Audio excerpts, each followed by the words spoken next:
Hello, in this episode, I'll be covering the Creator's second attribute. In the last video, I described how the Creator would show his supernatural power beyond the natural universe. Usually omnipotence, in the traditional sense, means unlimited or infinite in power. In this series, however, I'm basing the level of the Creator's abilities on what we see in his creation. We can't measure infinity, but the Creator can demonstrate his power is beyond the laws of nature. This is also true for the Creator's second attribute. Today, I'll be discussing how the Creator is all-knowing. Let me first warn you, I'll be a little philosophical in this episode, so bear with me. All-knowing, or traditionally called omniscience, means knowing everything or infinite in knowledge. But as far as this study, the Creator's understanding must be greater than what's needed to create the universe. When considering the evidence, though, this attribute imposes a new problem. We don't know how much knowledge is required to create the universe. Even if the Creator told us how the universe was made, could people in the past understand this knowledge? To illustrate this issue, say you went back in time to teach Aristotle quantum mechanics. Possibly Aristotle would bow down and worship because you have demonstrated more knowledge than any man could possibly possess. Or more likely, he would chastise you for the ignorance and nonsense you're spouting. Either way, Aristotle wouldn't be able to respond objectively to your knowledge. It's possible the Creator could simplify the knowledge of creation for primitive people. But would this information be detailed enough for us, with our scientific knowledge, to accept this evidence for the Creator? Everyone, whether from ancient times or modern day, would have to rise to this level of divine knowledge in order to appreciate it. This is also the issue I see with intelligent design as evidence for the Creator. We may be amazed by the complex construction of DNA, for example. From this, we can reason the Creator had knowledge to create life. But this information would be lost on people in the past who didn't know the inner workings of the cell. Even if we accept intelligent design as evidence, it doesn't make a distinction between advanced technology and the knowledge the Creator would possess. Intelligent design may indeed show life had a designer, but it hasn't shown the designer to be supernatural. We, and people at any point in time, need to be able to view the Creator's knowledge objectively. And with this knowledge, we need to make the distinction between knowledge an advanced race may have and divine understanding of the universe. In all honesty, I considered excluding this attribute because I didn't see a way to measure the Creator's knowledge. Then I began to look at this attribute in a different way. I still want to measure the knowledge of the Creator, even if this knowledge is beyond our understanding. What I realized is the laws of nature impose limits on how information can be transferred. Knowledge may even be boundless, but the laws of nature provide a limit on how information is passed from one to another. This would mean there are some things, beyond anyone, primitive or advanced, ever knowing except for the Creator. The Creator, being supernatural, exists beyond our realm of space and time. Nothing would be hidden from His sight, and He would have knowledge of the future. This means the Creator's knowledge is closely linked to His power. In the same way the Creator would demonstrate His power is beyond natural ability, the Creator would also demonstrate His knowledge is beyond the natural ability to know.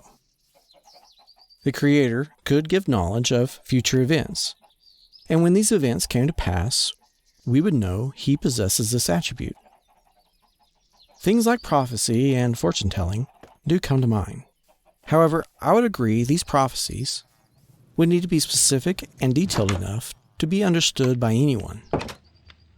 I'd also prefer such prophecies to be beyond anyone ever predicting. In this way, the Creator doesn't need to demonstrate His omniscience, but He provides foreknowledge as a demonstration of His divine understanding.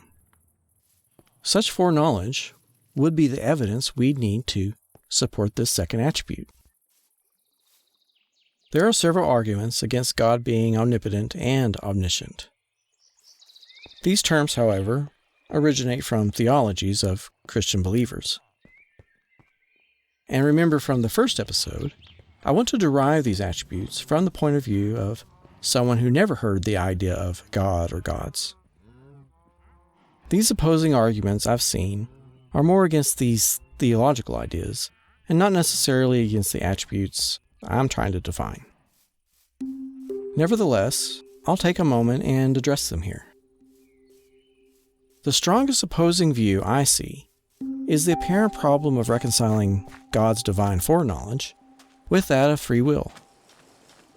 If God knows the future, then humans don't have the freedom of choice to change any part of it. In a similar way, if God has this knowledge, then he himself doesn't have the free will to change it. If God changed the future, then his foreknowledge would have been wrong, and therefore he wouldn't be omniscient. And if he didn't have the ability to change the future, then there's some power God is lacking. For someone who doesn't know, this is often referred to as the free will paradox. I've said before, I wouldn't expect 1 watt of physical power to equal 1 watt of supernatural power. And in the same way, I wouldn't expect 1 second of natural time to equal 1 second from the Creator's perspective. All time could pass within an instant for a supernatural being. Even our past, present, and future could all happen congruently from his point of view. We, being mortal creatures, don't know how time passes beyond the natural universe. It would be a mistake to assume the Creator would have the same time scale that we would have. But let me think further and see if there's any more knowledge to be uncovered. What I want to do is analyze this free will paradox in the scope of this study. The question is, would the evidence for the Creator's supernatural power and knowledge be the same at every level of determinism, given we don't know how much free will we have or what the Creator has predetermined? On one extreme, he predetermined every event before the creation of the universe. The Creator chose the how and when of every interaction in some form or fashion before time ever began. Granted, at this level, human free will would be an illusion formed within our own minds. Even though we'd be nothing more than characters within a story, the Creator would have supernatural power and knowledge, and he would be able to demonstrate his foreknowledge in the same way previously described. You may have heard this extreme referred to as theological fatalism. On the other extreme, however, nothing is predetermined, and the assumption is the Creator can't be all-knowing.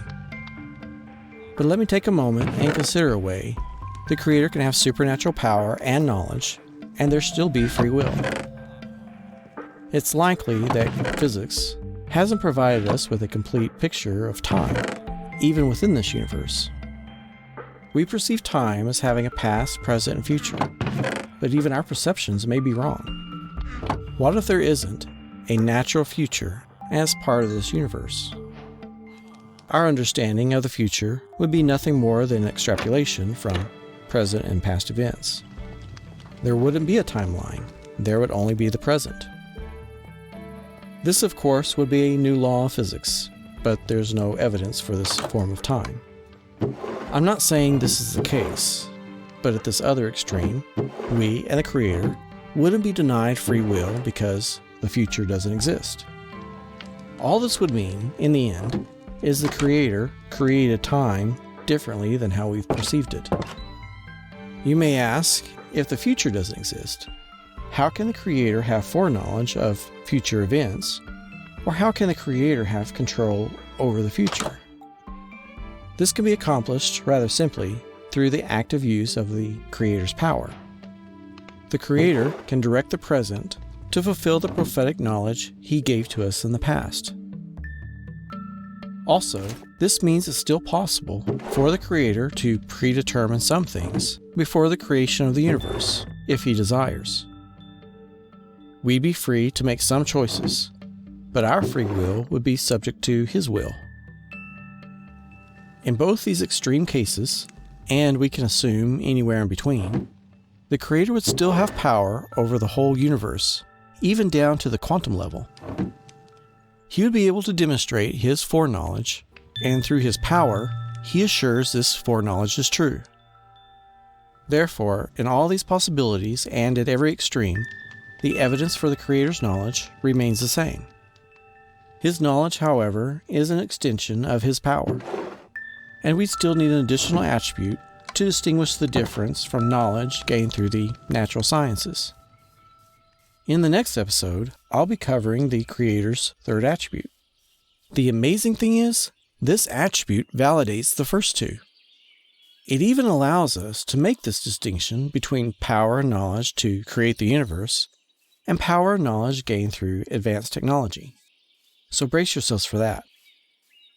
For now, what kind of knowledge do you think only the Creator can have? I'd also be interested in any examples from other religions outside of Christianity. I'd like to thank all of you for sticking with me through this episode. Sorry if I went too philosophical in this video. It's kind of unavoidable when discussing the Creator's knowledge. If you have any questions, feel free to leave them in the comments. If you're interested in a few Bible passages, stay around for the end of this video. Thanks again, and I'm looking forward to seeing all of you next time. Goodbye for now.